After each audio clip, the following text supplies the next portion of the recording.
University of Dayton SAE Baja is a club, a student design team in which we design and build an off-road vehicle and go and race against other universities.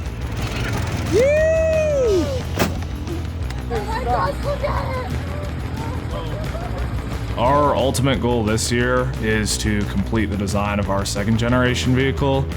Behind me is our first gen vehicle. We've got a lot of improvements we wanted to make on it, drop a ton of weight, get a higher top speed, and a few other improvements that we wanted to make. So ultimately, we're looking to be more competitive in some of our national competitions.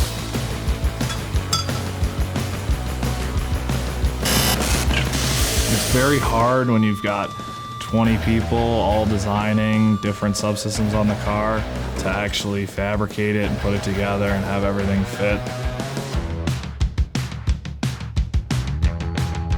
All design decisions are made by students, and you kind of get to see and really learn from, a failure or not, and whether or not what you design works. So I love the hands-on design and manufacturing experience, but I also love the camaraderie.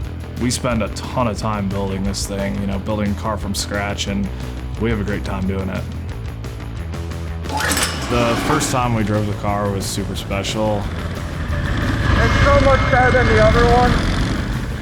To actually see everything come together and finally drive it was just a super cool experience.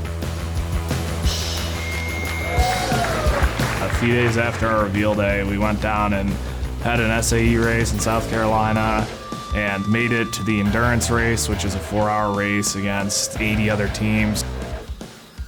Once we got out there and our car started ripping, it was just a surreal feeling. Being president of Baja team at Dayton has done a ton for me, professionally and personally. In addition to all these hard engineering skills I've learned, there's a lot of soft skills on top of it.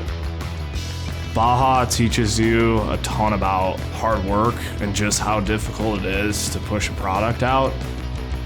It was really cool to see just how far people on our team have come along, especially some of the younger members, and how much they've learned throughout this whole build process, while also being able to see a car that they built race.